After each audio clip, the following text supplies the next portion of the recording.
I am Jobwala. Kailash Chandra English Dictation, Volume 2. Transcription 30, 80 words per minute. For more useful dictation and important current affairs, subscribe this YouTube channel and also join our Telegram channel I am Jobwala. Like, share, subscribe. Let's start.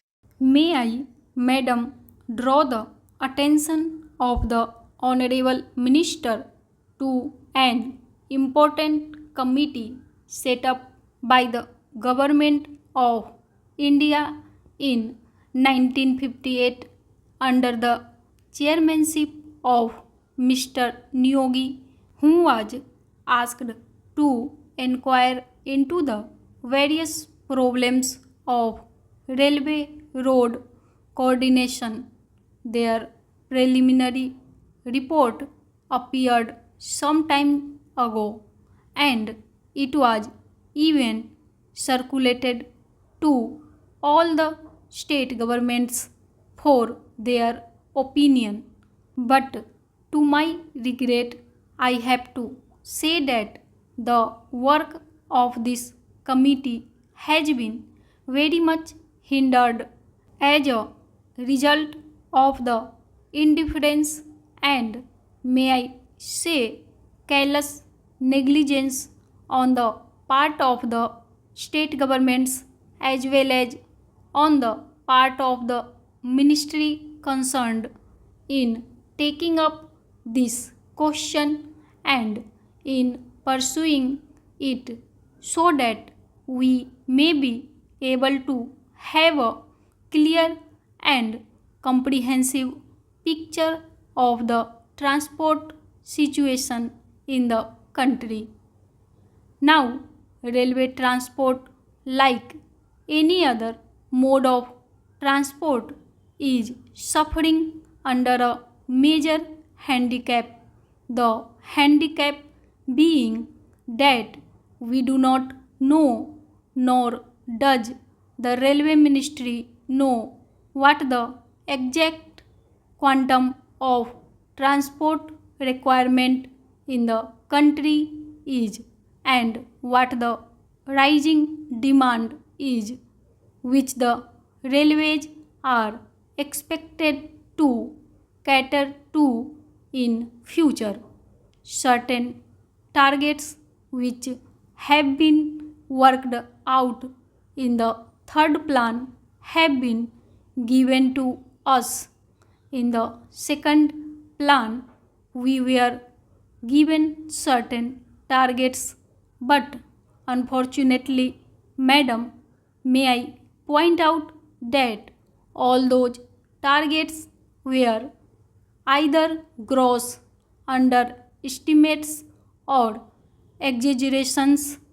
Throughout, we have seen that we have not been able to have a well coordinated and progressive development of the transport system and in particular the railway system in the country.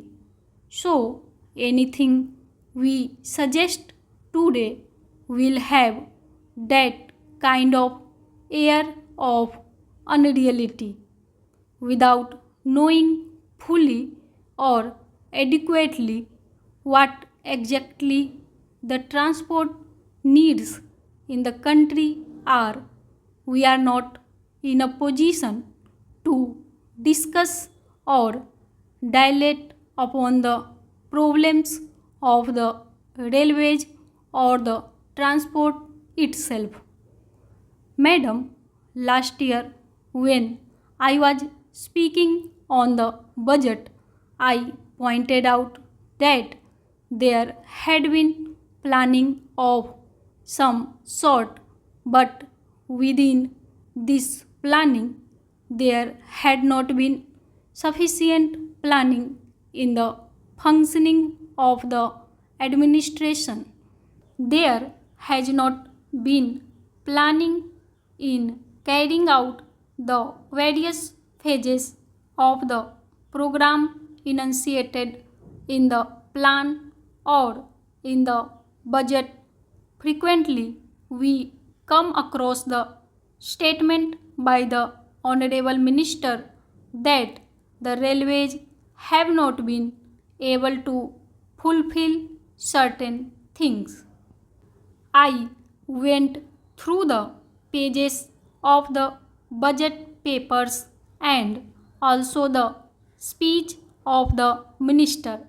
I came across this significant expression: wherever there are failures or shortfalls in the performance, we are told that these are mainly due to unpredictable factors or factors beyond control.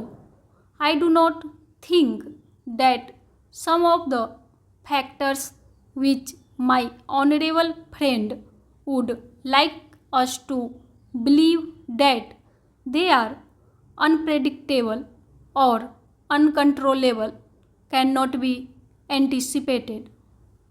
For instance, I may draw the attention of the Honorable Minister to one important fact, that is, we have been supplying since some time past empty haulage for a long distance to collieries, to steel factories, and so on. We are told that this empty haulage is unavoidable, that we have to find empty wagons to steel factories and collieries to carry raw material or perhaps coal and the like. So, for a long distance, we find wagons going empty.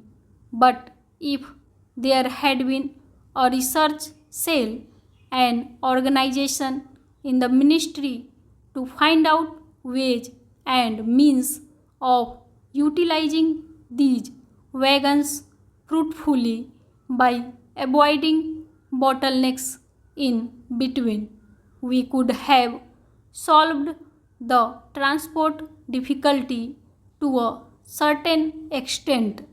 I do not want to be told by the minister that this is a physical impossibility. Even in the advanced countries of the world, every movement of wagon, coach, and engine is planned before it is put into operation. It is unfortunate and tragic that in this country, after a decade of planning, we have not been able to think in terms of planning while executing the works. Now, in regard to some of the general problems of the railways, I would say first of all that the rise in demand is so great that we have to be prepared to provide not only adequate but also effective transport facilities to our people. I need not tell the House that the railway transport system in general is greatly dependent or interdependent on the general economy of the country.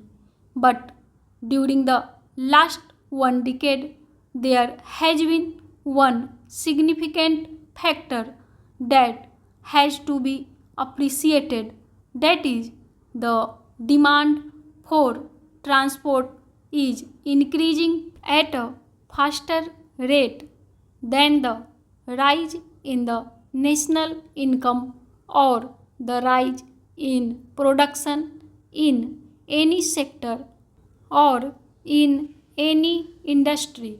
This is a factor that has not been adequately appreciated.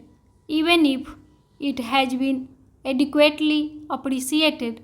No attempt or sincere effort has yet been made to carry out the fulfillment of the needs of all the sectors of our economy.